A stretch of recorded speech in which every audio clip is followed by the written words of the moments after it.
Seja bem-vindo ao canal Analisando a Fé pela Razão. Estou fazendo um vídeo hoje com o título O Diabo veio para matar, roubar e destruir, fazendo uma análise do texto de João capítulo 10, tá? Onde é uma passagem, né, pregada dentro das igrejas, e onde também há um debate para saber se o ladrão a quem Jesus se refere, no caso, seria o diabo, né? Lembrando que o diabo, ele é o inimigo imaginário dos cristãos, né? Ou seja, uma figura desenvolvida para se haver uma culpa, tá? É um personagem desenvolvido para se culpar todas as coisas erradas, ruins do mundo, tá? Então, ou seja, Deus permite a ação do diabo, é o diabo que mata, o diabo que destrói, o diabo que tira sangue, o diabo que corrompe, o diabo que faz pecar na maioria das vezes, enfim. É uma figura que muito explorada, principalmente dentro das igrejas pentecostais e neopentecostais nos dias de hoje. É uma figura extremamente explorada, tá? Ou seja, tudo que acontece de mal, de ruim, de heresia, de corrupção, enfim, é causada pelo diabo, tá? E no caso, essa passagem de João 10, eu quero fazer uma análise racional e cética sobre esse texto, para a gente perceber algumas problemáticas do mesmo, tá? Ou seja, aqui em João 10, verso 7, tá? Você pode ler depois o capítulo todo, com calma, mas eu trouxe aqui pela NVI, Nova Versão Internacional, e diz o seguinte: Então Jesus afirmou de novo: Digo-lhes a verdade, eu sou a porta das ovelhas, né? Ou seja, o Evangelho de João, ele apresenta aquele Jesus universal, aquele Jesus para todos, aquele Jesus que qualquer um que pode seguir, enfim, né? Então, quando ele fala que ele é a porta, aqui no caso ele se refere-se sobre ele ser o caminho, ou seja, as pessoas, no caso, os seus seguidores, que é tratado como ovelhas, tá? Devem seguir o que, no caso, Jesus fala. Dentro desse contexto, ele é o pastor, ele lidera, ele direciona as ovelhas, no caso, as pessoas que o seguem, são tratadas como ovelhas, tá? E verso 8 diz o seguinte: Todos os que vieram antes de mim eram ladrões e assaltantes, mas as ovelhas não os ouviram, tá? Eu sou a porta, quem entra por mim será salvo, entrará e sairá, e encontrará pastagem, tá? Então, ou seja, de forma racional, mesmo quando eu era cristão, eu nunca gostei muito do título de ovelha, tá? E realmente as pessoas dentro das igrejas, elas são tratadas como ovelhas. Porém, o que seria no caso a ovelha? A ovelha é um animal indefeso, um animal irracional, tá? É um animal que ele serve para quê? Qual que é a função da ovelha? Ser explorado, tá? Ser tosquiada, né? No caso, ela é explorada no sentido de produção de lã, de tecido, tá? E, no caso, pode haver alguma cultura ou outra que consuma carne de ovelha, tá? Eu particularmente não conheço, mas creio que possa haver. Então, ou seja, é um animal que a utilidade dele é para ser explorado. E qual que é o cenário que você vê na maioria das igrejas hoje em dia? São as pessoas indo para ser exploradas, tá? Então o título de ovelha cai muito bem, tá? Então, além dela ser um animal indefeso, um animal que não pensa, um animal que não tem defesa, ela é por cima explorada. O título cai perfeitamente para a maioria dos cristãos dos dias de hoje, tá? Principalmente quem frequenta essas grandes igrejas, que os pastores, né, no caso os líderes religiosos, extorquem ela, tosqueiam a mente, né, o cérebro psicológico e o bolso, tá? E muitas dedicam até trabalho gratuito em prol de uma instituição ou de um líder religioso, né? Enfim, aqui no verso 10, o texto diz o seguinte, né? O ladrão vem apenas para furtar, matar e destruir. Eu vim para que tenham vida e a tenham plenamente ou em abundância, conforme muitos conhecem pelas versões de João Ferreira de Almeida, né? Então, ou seja, esse ladrão aqui seria o diabo. Vamos prosseguir a leitura do texto para fazer outras reflexões, beleza? Eu sou o bom pastor. O bom pastor dá a sua vida pelas suas ovelhas. Verso 12. O assalariado, no caso o mercenário, não é o pastor a quem as ovelhas pertencem. Assim, quando vê que o lobo vem, abandona as ovelhas e foge. Então o lobo ataca o rebanho e o dispersa, né? O mercenário, no caso, né, ele foge porque é assalariado e não se importa com as ovelhas, tá? Eu sou o bom pastor, conheço as minhas ovelhas e elas me conhecem. E verso 15, né? E assim como o Pai, no caso Deus, me conhece e eu conheço o Pai, e dou a minha vida pelas ovelhas, né? Então, ou seja, Jesus aqui dentro desse texto de João 10, ele se coloca como o bom pastor e as pessoas que o seguem como ovelhas, tá? Como um rebanho, certo? Então, o que ocorre? Aqui no verso 8, tá? Todos os que vieram antes de mim eram ladrões e assaltantes, mas as ovelhas não os ouviram. Ou seja, o que viria a ser esses ladrões e assaltantes que vieram antes de Jesus, né? Ou seja, todos os que vieram antes de mim eram ladrões e assaltantes. Aí a gente para refletir um pouco, né? Jesus ele não foi o primeiro a trazer uma mensagem, tá? Esse texto aqui, se a gente pegar esse verso 8, ele tem eu vou trazer duas análises, uma histórica e uma propriamente bíblica, tá? Dentro do contexto bíblico. A histórica, tá? Ela se refere-se aos outros candidatos a Messias, a outros candidatos a salvadores que haviam ali naquela época, naquele período geográfico, cultural e social na qual Jesus ele pode ter vivido, tá? Ou seja, se Jesus ele realmente existiu, tá? Esse personagem Jesus que os cristãos adoram, seguem e veneram, ele enfrentou concorrência, tá? Então, aqui no caso, todos os que vieram antes de mim eram ladrões e assaltantes, ou seja, todos os que vieram se declarando ser Jesus, ser o Cristo, seu Salvador, seu caminho, esses aí não prestam, tá? E no caso os rebanhos não ouviram, ou seja, as pessoas que estavam ali presentes, ou seja, quem é um verdadeiro escolhido não vai dar atenção para outros, porque são ladrões, são assaltantes, tá? Mas também, dentro do contexto bíblico, cai numa grande contradição. Porque se a gente pegar João Batista veio preparar o caminho para Jesus. Então, no caso, ele veio antes. Então, ele é ladrão e assaltante. E os outros profetas, né? Como Isaías, Malaquias, Obadias, Jonas, né? Enfim, seriam também ladrões e assaltantes, porque todos eles vieram antes de Jesus. E todos eles são considerados profetas por causa que eles trouxeram uma mensagem. Eles transmitiram uma mensagem. Entendeu? Eles transmitiram um conserto, eles transmitiram a questão de arrependimento, de se voltar para Deus. Tá? Então, ou seja, no caso, eles vieram antes de Jesus, então eles são ladrões e assaltantes. Fica uma reflexão aí para você, meu amigo, minha amiga, crente, cristão, enfim, tá? Então, ou seja, eu sou a porta, quem entra por mim será salvo. Entrará e sairá e encontrará pastagem, ou seja, somente por Jesus existe salvação. Então, antes dele, né, no caso dos ladrões e assaltantes, todo mundo vai para o inferno. Porque essa questão de salvação, tá, o cristianismo transformou como salvação da alma, ou seja, você tem uma alma imortal dentro de você, e essa alma, quando você morre, ela vai ter dois destinos, um céu e um inferno.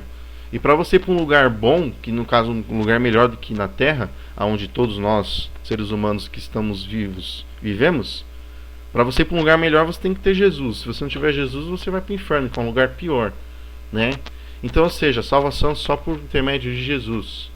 Então, no caso, quem teve o azar de nascer antes, né, ouviu os ladrões, no caso o povo de Israel ouviu os ladrões assaltantes, no caso, quem veio antes dele pode ser considerado um ladrão assaltante, né? Então, ou seja, só Jesus está certo. Então, né, você vê, é complicado, né, uma coisa meio absurda. Enfim, não vou falar o que está certo e está errado, mas sim são duas visões, uma histórica, que ele não foi o único candidato a Machia, né? Que no caso o Machia esperado pelos judeus, ele, além de cumprir certos requisitos que Jesus, os autores dos evangelhos tentaram adaptar, encaixar Jesus, né? Como o seu nascimento, a questão da descendência de Davi, e enfim, um menino nos nasceu lá de Isaías, falando que um menino nos nasceu, tentando adaptar Jesus, enfim, diversas profecias que eu vou falar em outros vídeos, tentando adaptar Jesus ao Machia guardado pelos judeus. Mas Jesus ele não foi o único candidato, outros ali naquele contexto histórico também foram candidatos a Machia. Então, no caso aqui propriamente, se for numa visão histórica, Jesus está falando sobre esses outros candidatos a Machia, tá? Enfim, aí a gente pega a figura de ladrão aqui. O ladrão, será que realmente é o diabo hoje? Nos dias de hoje, o crente, né, ele vive com medo do diabo. Ou seja, a igreja, né, a pessoa deixa de ver um inimigo real, tá? E passa a crer que o diabo que está ali para matar, roubar, destruir e fuder com a vida de todo mundo, tá? Porém, o que acontece? Também tem muitos que falam que o ladrão são os falsos pastores, tá? Mas, dentro do contexto do texto, os falsos pastores, no caso, seriam os mercenários, tá? Porque é a quem as ovelhas pertencem, né? No caso, se o assalariado não é o pastor a quem as ovelhas pertencem, mas eles afirmam terem seu rebanho, ainda por cima no nome de Jesus. Então, ou seja, o assalariado, quem que é o assalariado? São todos, né, aqueles que querem se colocar como Jesus. Porque no verso 11 Jesus fala, eu sou o bom pastor. Então, um grande erro dentro das igrejas é o líder se colocar como pastor, tá? Ou seja, um título totalmente errado de acordo com os evangelhos. E aqui está a prova no evangelho de João. Porque se Jesus ele é o bom pastor, e ele é único, somente através dele existe a salvação, quem que é você para se considerar pastor? Ou seja, Jesus ele não instituiu o pastor, ele instituiu pessoas, pregadores, para transmitir a mensagem do evangelho, mas isso não faz da pessoa ser pastor, tá? Então, ou seja, se ele é o bom pastor, o que você tem na sua igreja é o quê? É um pastor melhor? Ou igual a Jesus, ou é pior? Igual ninguém pode ser, então ele vai ser melhor do que Jesus, ou ele vai ser pior, certo? E o bom pastor, a prova, o requisito que faz alguém, o bom pastor, ser bom pastor, é dar a vida pelas suas ovelhas. O cristão crê que Jesus morreu na cruz em favor dos seus pecados. O seu pastor ele faria isso por você? Ele faria isso pela sua igreja? Né? Então, ou seja, para ser um bom pastor, ele é necessário morrer em favor das suas ovelhas, dar a vida pelas suas ovelhas. Tá? E não é muito bem o que nós vemos, tá? Então o assalariado que não é pastor, a quem as ovelhas pertencem, tá? Assim, quando vê que o lobo vem, abandona as ovelhas e foge. Então o lobo ataca o rebanho e dispersa. Ou seja, será que o lobo, no caso, esse ladrão do verso 10 for o diabo? Quem que seria o lobo aqui no verso 12? Fica uma pergunta. Será que pode ser considerado os mesmos personagens? Né? O ladrão aqui de João, do verso 10, é o lobo do verso 12, tá? Porque, ou seja, o ladrão também não pode ser considerado o assalariado, né? No caso, o mercenário. Se for, também, quem vai ser o lobo? Fica uma questão aqui, né? Então, ou seja, são três personagens, o ladrão, o mercenário e o lobo, ou o ladrão e o lobo são o mesmo personagem, ou o ladrão e o assalariado são o mesmo personagem, né? Então, ou seja, o ladrão ele vem simplesmente para furtar, né, matar e destruir. Na João Ferreira de Almeida vai estar para roubar, matar e destruir, certo? Mas o lobo, enfim, se a gente pegar o sentido literal da coisa, o lobo ele é um animal, ou seja, ele vai caçar realmente a ovelha. Porém é uma coisa distinta, ele caça para sua alimentação. A ovelha vai estar dentro da cadeia alimentar do lobo. E quem instituiu a natureza? Quem instituiu isso? É o próprio Deus, né? Mas a função do pastor, no caso, seria cuidar, impedir a ação do lobo, né? A ação do lobo contra o rebanho, as ovelhas. Então, ou seja, o diabo ele vai se qualificar mais dentro desse contexto dentro do contexto como lobo, tá? Mas esse lobo pode ser considerado o ladrão de João 10? Alguns, principalmente os pentecostais, vão dizer que sim, tá? Porém, o que ocorre? O maior inimigo, se parar para analisar, é esse aqui, ó, o assalariado. Por que o assalariado ou o mercenário? Porque ele cuida das ovelhas por interesse monetário. E eles não vai proteger a ovelha do lobo ou do ladrão, tá? Então, ou seja, ele é no caso, o assalariado mercenário, tá? Ele abandona as ovelhas e foge. Então o lobo ataca o rebanho e o dispersa. Ele foge porque é assalariado e não se importa com as ovelhas. Então, ou seja, quem que é esse assalariado aqui? Quem se encaixa nesse personagem assalariado?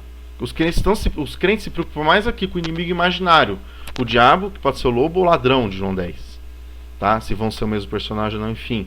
Cada um vai interpretar isso, é um texto confuso, cada um vai ter uma interpretação, tá? Mas a maior preocupação aqui viria a ser o inimigo real mesmo, é o mercenário, que é o que você tem hoje dentro das igrejas, que pregam por dinheiro, que pregam por salário. Se você cortar a questão da verba, muitos vão perder o interesse de pregar a Jesus, vão perder o interesse de se pregar o evangelho, tá? Então, ou seja, o foco do mercenário é se preocupar mais com o lobo e com o ladrão, que são supostamente o diabo, o inimigo imaginário dos crentes, mas os próprios crentes, as ovelhinhas que não pensam, elas não percebem isso aqui, ó, que elas estão sustentando o assalariado, que é o pastor. E elas seguem o assalariado. Porque o bom pastor, Jesus, ele nunca pediu dízimo, tá? Ele nunca pediu para você fazer novena, fazer campanha, tá? Ele nunca pediu para você frequentar a igreja X vezes numa semana, determinar que cada dia da semana Deus vai ter a obrigação de fazer um milagre na sua vida, ou familiar, financeiro, né? Ou na área da saúde. Jesus, ele nunca ensinou isso, tá? Então, para você que é cristão, aqui eu chamo a atenção para a questão da incoerência, ou seja, procurar ser coerente com o que você crê, tá? Então, pode ser o ladrão, verso 10 aqui, o personagem diferente do lobo. Bom, aí fica uma reflexão para você, o que você vai enxergar. Só que não deixe os seus olhos fechar em relação à questão do mercenário, do assalariado, que está lá, provavelmente. Não vou falar de todos os pastores, tá? Eu conheço pastores honestos, eu conheço pastores que não pregam o evangelho, embora eu não seja cristão, mas eu tenho que respeitar uma fé coerente, tá? Eu conheço caras que têm um trabalho sério, não tem por questão de dinheiro, mas infelizmente a maioria, eles pregam, eles vendem a Jesus por questão de dinheiro, tá? Então, ou seja, eles são mercenários, e no momento da dificuldade, você sabe que você não vai poder contar com ele, entendeu? Então, o que eu chamo a atenção?